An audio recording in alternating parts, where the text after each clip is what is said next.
Y en vivo a Néstor Santayana del Instituto Uruguayo de Meteorología. Néstor, ¿qué tal? ¿Cómo anda? Muy bien, muy bien. Una semana que viene cargadita de cosas meteorológicas, que es lo que nos gusta, sí, ¿no? Para eso estudiamos. Totalmente. Todos, viste que te dicen siempre, somos 3 millones de técnicos y tenemos 3 millones de meteorólogos. Tal cual. Y eso termina a veces siendo un problema para nosotros. Por supuesto. ¿no? ¿Cómo te formas? O sea, vamos a ir un poco a hurgar en tu historia personal respecto a la meteorología. ¿Cuándo te nació esa inquietud? ¿Cómo te formaste? ¿Dónde? Mirá, terminé el liceo, yo soy oriundo de Artigas, terminé el liceo y no tenía la más pálida idea de lo que iba a hacer de mi vida, ¿no? Y justo en ese periodo que estaba terminando el liceo, conocí una señora, que era la madre de una amiga, que era observadora meteorológica en Artigas, y me habló, dice, vos, ¿por qué no estudiás? Es mucha física, matemática, pero la vas a llevar bien. Se formaba en ese momento, no existía la carrera, la licenciatura en Ciencia de la Atmósfera, que creo que empezó en el 2007, existía la Escuela de Meteorología del Uruguay dentro del instituto, y bueno, ahí me anoté, empezamos 80, terminamos lamentablemente solamente 3, porque el tema de la física y la matemática en general a los uruguayos no le va bien, no le gusta. Y después enseguida pude entrar a través de un concurso al INUMED, ya hace 17 años que estoy ahí, y después en el trayecto de esos 17 años, bueno, he aplicado cursos o especializaciones en España, estuve haciendo un curso de 2 años, un entrenamiento en el Servicio Meteorológico de Estados Unidos, después cursos en diversos países, o sea, me he formado muchísimo en estos 17 años y ahora en este momento estoy haciendo una maestría en formato híbrido en una universidad en el sur de Brasil. Interesante. No nos da los cálculos. ¿Cuántos años tenés? Tengo 41, aunque no. La comida saludable y el gimnasio hace que uno se vea un poquito más joven. Y a eso le agrego un detalle no menor, que es desarrollé un algoritmo que funciona, que se utiliza bastante en el mundo para la detección de tormentas, es decir, a través de datos de predicción numérica, lo que nos indica es dónde van a haber tormentas severas y con ponderación en granizo, o sea, qué granizo nos puede llegar a dar. Y eso lo desarrollé con un colega, un doctor de Oklahoma, en Estados Unidos, que todavía él está allá. Y está incluso disponible gratis en la página del Servicio Meteorológico de Estados Unidos. Qué bueno, pero ¿cómo se llama? A ver, ¿qué es una app? No, es un algoritmo que en realidad es un pequeño índice que calcula, y a través de un mapa uno puede identificar esa zona. Ahora justo estoy trabajando en la maestría de mejorar la visualización y validarlos con datos para el sur de Brasil, que es donde estoy estudiando. Si tuviéramos el atrevimiento de hurgar en tu teléfono, ¿tenés alguna aplicación meteorológica o las tenés todas para ir ponderando datos? Tengo la aplicación del INUMED, obviamente, y después tengo una que es Rain Alarm, que es como tiene datos de radar meteorológico de todo el mundo. Es medio difícil de descargarla en Uruguay, como no hay radares meteorológicos aún en Uruguay, como que te prohíbe eso solamente, pero cuando salís a Argentina o a Brasil o cualquier otro país que hay radar, la podés descargar. Y eso está bueno porque ves la lluvia en tiempo real, o sea, en qué momento está lloviendo, cuándo está lloviendo y demás. Esas son las aplicaciones que tengo. Hablabas de la inteligencia artificial. ¿Cómo se combina el avance de la tecnología en ese sentido con lo que se pueda predecir o cómo se pueda volcar a la meteorología? Bueno, se ha avanzado muchísimo en esa tecnología, en lo que tiene que ver con meteorología. ¿Qué es lo que pasa? La meteorología en sí, como muchas cosas, surge desde la observación. Es decir, cuando hay varios refranes en Uruguay que hablan de si el cielo está así, va a pasar eso y demás, eso es por la experiencia de la observación. Y eso después lleva en la parte académica a ver modelos conceptuales, es decir, bueno, a ver, para que se dé esto se tiene que dar esto, esto y esto, ¿no? Eso lo descubre la academia. Hoy con la inteligencia artificial es mucho más rápido, es decir, procesa toda esa información y decir, bueno, a ver, cuando hablamos de ciclón, ¿cuáles son las condiciones? Entonces tal vez antes de leer muchísimos papers de varios profesionales que estudiaron durante muchos años eso, hoy está todo resumido en la inteligencia artificial, incluso puede acelerar varios de esos procesos, y para la modelación numérica, que es la herramienta más importante que tiene el meteorólogo, que sí es un software que permite hacer proyecciones a futuro. Es decir, cuando hoy me preguntaba de las aplicaciones, hoy todos tenemos en nuestro celular pronósticos. Esos son proyecciones, son proyecciones de modelos numéricos. Hoy la inteligencia artificial está mejorando todos esos procesos, entonces nos da de cierta forma una herramienta mucho más ágil y nos da esa posibilidad de tal vez no tener tanta capacidad de cálculo o invertir tanto en esto, porque la inteligencia artificial con los procesos mejora todo eso. Néstor, no es una ciencia exacta, pero sí es una ciencia más o menos precisa en función justamente de este avance notable que ha tenido la tecnología. En consecuencia, hoy deberíamos decir que meteorología aquí a nivel uruguayo, que es lo que más nos interesa, es mucho más precisa que hace 10 años, utilizan mejores instrumentos. Advertiste allí, y lo dejaste al pasar, la necesidad de contar con radares. Nos preguntamos si eso va a estar estructurado en el presupuesto, pero cuando vemos en otros países que las carreras de Fórmula 1, que a mí me apasiona, pero puede ser un partido de béisbol, de lo que sea, al aire libre, ¿no? O un partido de fútbol. Y te dicen, en 5 minutos empieza a llover, vamos a tener una pausa de 20 y reanudamos la actividad a las tanto y 20. Ese nivel de precisión se logra con tecnología. Sin duda. Primero, me encanta la Fórmula 1. Lo miro desde niño, así que tenemos para hablar total. Muchísimo de eso. Pero viste que te la cantan, ¿no? Claro, ahí hay distintas cosas. En ese caso la Fórmula 1, esa precisión que vemos para los que miraron la Copa América, aquella centenaria en Estados Unidos, que decían, bueno, en tanto momento va a llover y se suspendía el partido y demás. Bueno, eso ya no es un pronóstico. Estamos hablando de herramientas que son en tiempo cuasi real. Es decir, están viendo lo que está pasando y te hacen una proyección a una hora, ¿no? Ese tipo de información lo conseguimos a través de sensores de descargas atmosféricas. Podemos ubicar, Uruguay lo tiene, nosotros lo tenemos, podemos ubicar dónde se están dando las tormentas, si son rayos positivos, negativos, si son dentro de la nube a tierra, y cuál es la proyección de esa tormenta para una hora. Eso lo tenemos nosotros. Y en el mundo eso es una de las herramientas cuasi real para hacer ese tipo de pronóstico.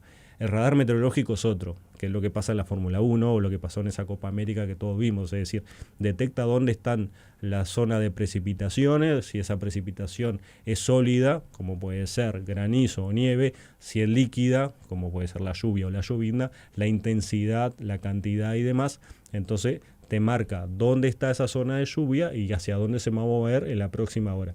También en la Fórmula 1 pasa que muchas veces dicen, en la curva tanto va a llover en tantos minutos, y a veces no pasa, ¿no? Pero eso cambiar los neumáticos y leer. Claro, pero eso en realidad es una tecnología de punta que ya existe en el mundo, pero detecta qué es lo que está pasando ahora y hacia dónde se va a mover.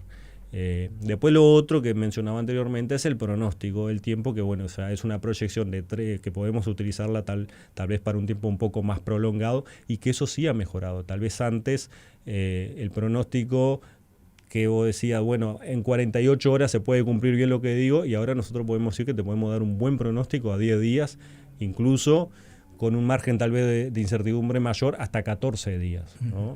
Y eso debido a la tecnología. Bien, Juli te quiere preguntar lo que va a pasar en las próximas horas, pero ¿me lo respondés luego de la pausa? Dale. Pausa y seguimos. En vivo en Informativo Sarandí conversando con Néstor Santayana de Inumet. Lo que todo el mundo quiere saber, ¿qué es esto de la dana? ¿Que se viene o no se viene la dana? Bueno, a ver, vamos a separar fenómenos.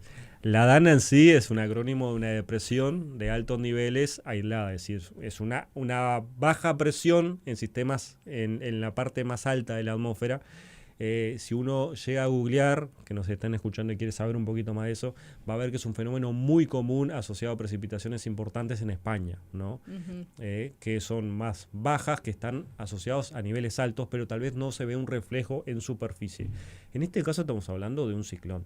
Una ciclogénesis característica de nuestra latitudes, donde es una baja abajo en la superficie, en el medio y en la alta atmósfera, es decir, es todo baja. Entonces, una clasificación de DANA no sería tan apropiada si lo aplicamos como dice la literatura de la meteorología, y sabemos que DANA es una baja en altura, pero en superficie tal vez puede ser una alta presión. En este caso estamos hablando de una ciclogénesis, latitudes extratropicales, ciclón extratropical, es baja en toda la vertical. Claro. Ahora, ¿qué crees que te dé por el desconocimiento que tenemos, de mi ignorancia? Así que bueno, DANA, bueno, en fin, ¿qué será? Será esto que provocó una enorme tragedia en España, no creo que llegue acá. Ahora, mirá que cuando te dicen ciclón, yo me asusto. Claro. Es que hay que empezar a utilizar un poco la terminología, ¿no? A veces nosotros, por no asustar a la gente, no usamos, y cuando pasa algo usamos la palabra que es correcta y decimos ciclón, y después, claro, la gente queda asociando a que cada vez que decimos ciclón pasa algo que es lamentable. En este caso estamos hablando de que a partir de las próximas horas, del lunes, ¿no? Hoy, y durante el transcurso del día martes vamos a tener una etapa de ciclogénesis. ¿Qué es eso? Es la etapa inicial de un ciclón, es la formación de un ciclón. ¿Dónde va a ocurrir? Sobre el centro de Argentina, provincia de Santa Fe, Entre Ríos, norte de Buenos Aires. Allí en las próximas horas va a comenzar a desarrollarse un ciclón que va a estar profundizándose lentamente durante el día de hoy y el día martes. Obviamente por proximidad nos va a afectar a nosotros. Y el día miércoles, ya cuando alcance ese ciclón la etapa de madurez, va a comenzar a desplazarse en dirección sureste hacia aguas oceánicas frente a la costa de la provincia de Buenos Aires, y ahí nos vamos a dar cuenta porque el viento va a rotar en el Río de la Plata del noroeste al suroeste, que eso va a ocurrir el miércoles, es decir que el centro de esta baja presión va a ocurrir en Argentina, pero también nos va a afectar a nosotros y las precipitaciones más importantes van a estar ubicadas sobre el litoral oeste y sobre todo el sur de Río Negro en las próximas horas, pero sobre todo martes y miércoles. Bien, entonces el partido de Peñarol en Argentina. Tal cual, ya he hablado con muchos amigos que van, yo soy hincha de Peñarol, fanático te diría, se va a desarrollar bajo agua. Que eso creo que nos sirve a nosotros, ya eso a título personal, porque esto va a ser ya un partido de campito y sabemos que al uruguayo de campito es difícil que se le gane. Entonces el partido, para los que vayan, van a ir con precipitaciones el día de mañana. El partido se va a desarrollar bajo condiciones también de precipitaciones. Ojalá sea alguna mejora temporaria por toda esa cantidad de gente y demás. Y después cuando vuelvan también van a haber precipitaciones, por lo cual allí a los amigos que iban les mencionaba, digo, ojo que puede haber algún inconveniente de retraso o que se postergue ya sea embarcaciones o vuelos por el mal tiempo asociado, porque no solamente en Buenos Aires, sino también acá en Montevideo. Bien. Estamos todos pendientes de ese partido, es el único cuadro que nos sigue representando a nivel internacional, todo bien con eso. El asunto es los parámetros destructivos que pueden venir detrás de un ciclón, porque si estamos hablando de vientos muy fuertes, de lluvias torrenciales, allí todos pensamos en la posibilidad de inundaciones o de que el viento sea tan destructivo que haga volar árboles, techos, en fin. ¿Algo de ese panorama estás visualizando hoy? Bueno, cada vez que hablamos de ciclón extratropical la gente piensa en ese tipo de panorama, en ese tipo de situación, porque vuelvo a lo mismo que hablábamos al inicio. Cuando cada vez que pasa algo muy importante y se da asociado a un ciclón, la gente queda ciclón extratropical 2005. Exacto, aquel 24 de agosto creo que exacto. Fue tremendo, ¿no? Lo que sucedió, para que la gente lo vaya entendiendo, es el 23 de agosto al 24 de agosto del 2005 fue un ciclón extratropical típico de nuestras latitudes, pero tenía ciertas características que se conoce como ciclogénesis explosiva, es decir que en esa primera etapa se profundiza muy rápido e incrementa su intensidad en forma muy rápida en 24 horas. Este caso no es así, esto es un ciclón de nuestras latitudes extratropical que se va a desarrollar lentamente durante 24 o 48 horas, se va a ir desplazando. Obviamente el viento acá va a ser un poquito más intenso del noreste, previo a la formación de este ciclón, que va a afectar sobre todo el este del país, la franja costera principalmente, ráfaga de 60-80 kilómetros en la hora, que no es algo anormal. Vuelvo a lo mismo, en nuestra costa sabemos que este tipo de viento ante este tipo de situaciones son normales, vientos por encima de los 100 kilómetros en la hora, sabemos que ahí le prestamos un poco más de atención, pero en invierno, cuando sean ciclones, viento de 60-80 kilómetros en la hora, ya hemos vivido eso y lo vivimos en cada invierno. Sí. Después va a incrementar un poquito más el viento en el sur del país cuando ese ciclón ya se vaya al océano, y ahí cuando rota el viento, el componente suroeste, en la tarde del martes a la noche, en la tarde del miércoles a la noche del miércoles. Pero siempre en esa intensidad de 60-80 kilómetros de la hora puntualmente superiores, por lo cual sí puede haber daños, sí, pero no estamos hablando de un ciclón que pueda dejar más de 100, 120 o 130 kilómetros en la hora. ¿Lo de Dolores qué fue? ¿Cuándo? Cuando sucedió esta...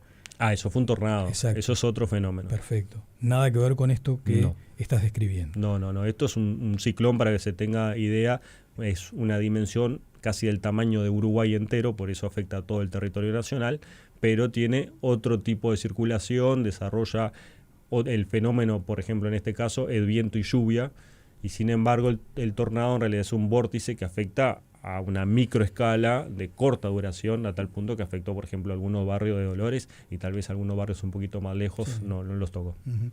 Bueno, Bueno, aprendimos. quedamos atentos a lo que Sí, pueda pasar en las próximas horas. totalmente, Entonces, totalmente. Néstor, un gusto conversar contigo. Le vamos a recordar a la audiencia que esta nota va a quedar subida en nuestra página web, así que quienes quieran volver a chequear el pronóstico del tiempo pueden entrar a sarandí.com.uy. Néstor Santayana de Inumet, muchas gracias. A ustedes por la Gracias. invitación.